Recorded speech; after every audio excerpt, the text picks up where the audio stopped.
Hello everyone, good morning.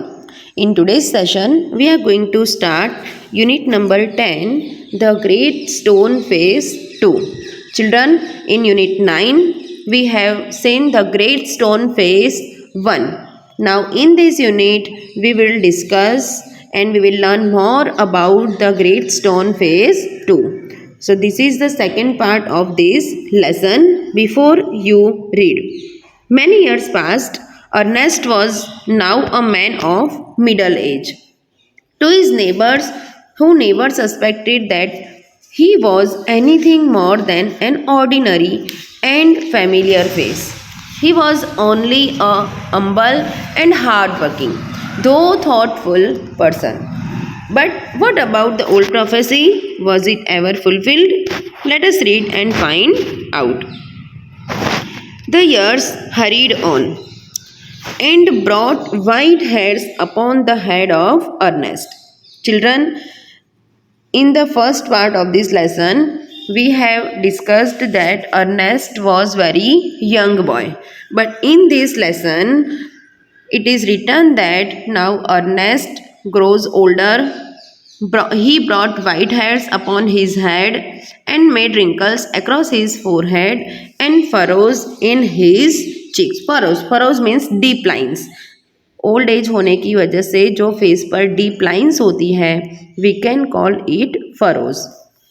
He was an old man, but not in vain had he grown old.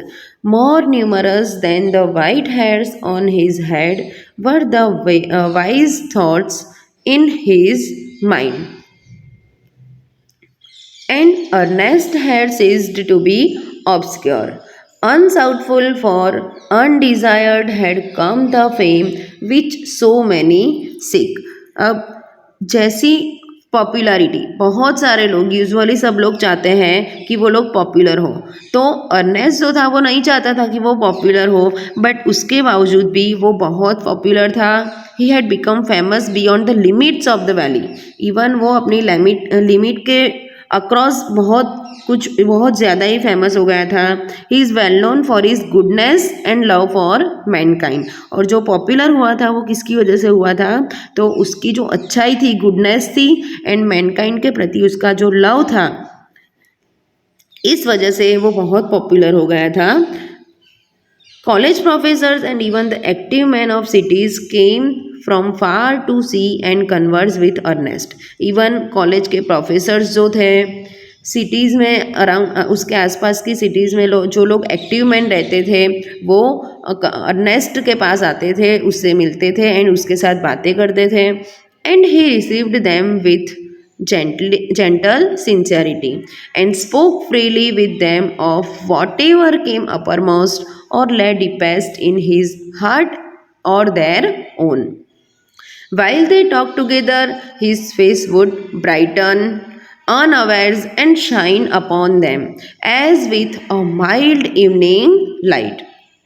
While Ernest had been growing old, God had granted a new poet to this earth. अब जब Ernest old होने लगा तब God ने एक poet को अर्थ पे भेजा था. He too was a native of the valley.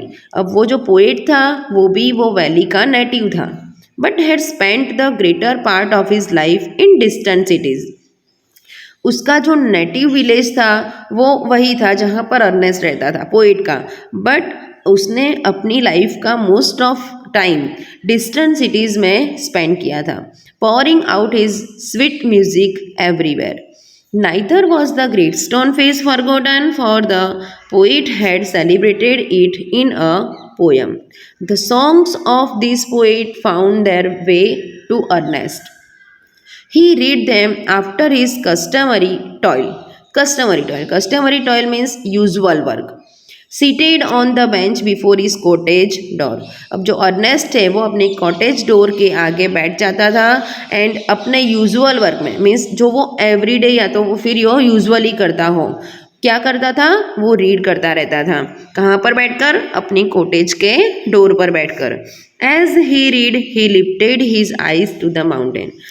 जैसे ही उसने पढ़ा उसने अपनी आइज माउंटेन की तरफ की. O great stone face, he said, is not this man worthy to be your likeness? The face seemed to smile. अब जैसे ही अर्नेस्ट ने बोला, great stone face, is not this man worthy to be your likeness? क्या ये इंसान तुम्हारे जैसे likeness में वर्दी नहीं है, प्रॉपर नहीं है? The face seem to like smile but did not answer. अब उसने जब वो देखा तो वो फेस उसकी तरफ स्माइल तो कर रहा था, बट उसने कोई आंसर दिया नहीं. Now it happen that the poet, though he lived so far away, had not only heard of Ernest, but had thought much about his character and wished to meet this man whose wisdom walked hand in hand with the noble simplicity of his life. अब जो poet था उसने Ernest को देखा नहीं था, but उसने उसके कैरेक्टर के बारे में सुना था, तो उसने भी ये विश किया कि वो भी उससे मिलेगा. One summer day therefore he arrived at Ernest door. अब क्या हुआ, तो एक समर का डे था, गर्मी का दिन था, और एक दिन वो अर्नेस्ट को मिलने के लिए उसके घर आ पहुंचा. Where he found the good old man holding a book in his hand. जब वो अर्नेस्ट के घर के बाहर पहुंचा तो वहाँ पर उसने देखा कि एक ओल्ड मैन बैठा है, अपने हाथ में बुक लेकर, which he read and then with a finger between the leaves looked lovingly at the great stone face. Good evening, said the poet. Can you give a traveler a night shelter? अब जो poet था वो poet ने बोला, good evening, क्या आप मुझे एक रात बिताने के लिए यहाँ पर रहने दोगे, मीन्स एक रात बिताने दोगे? Can you give a traveller a night shelter? कोई भी ट्रैवलर को आप नाइट शेल्टर देते हो? Gladly answer Ernest, and then he added smiling, I think I never saw the Great stone Face look so hospitability at a stranger. The poet sat down beside him. Now here you can see which one. Can you guess who is Ernest in this picture? Okay. Now I am telling you. Yes, here you can see an old man sitting at the door of the cottage. Now this man is Ernest, and this is a poet. Now the poet sat down beside Ernest, and he and Ernest talked together. Never before had the poet talked with a man like Ernest, so wise and gentle and kind. Ernest, on the other hand, was moved by the living image flung out of the poet's mind. अब जब दोनों एक दूसरे से बातें कर रहे थे तो दोनों ही एक दूसरे को देखकर एक दूसरे से बहुत ही प्रभावित हो गए. As Ernest listened to the poet, he imagined that the great stone face was bending forward to listen too. He gazed into the poet's eyes.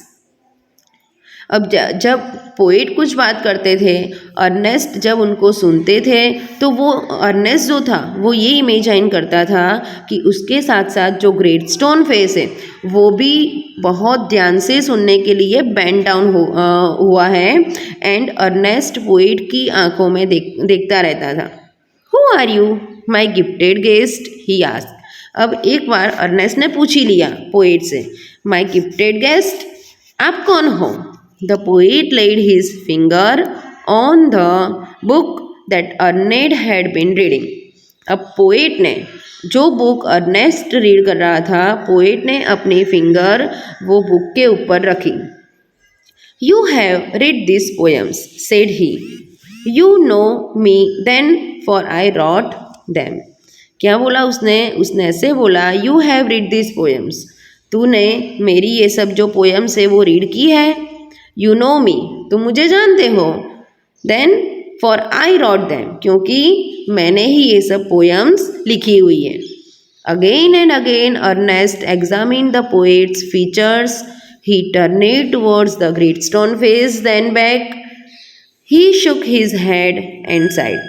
अब थोड़ी थोड़ी देर में अर्नेस्ट जो था वो पोएट के फीचर को एग्जामिन करता रहता था। थोड़ी थोड़ी देर में वो टर्न बैक होकर ग्रेट स्टोन फेस की तरफ देख रहा था। Then he shook his face and sighed. Why are you sad? Inquired the poet.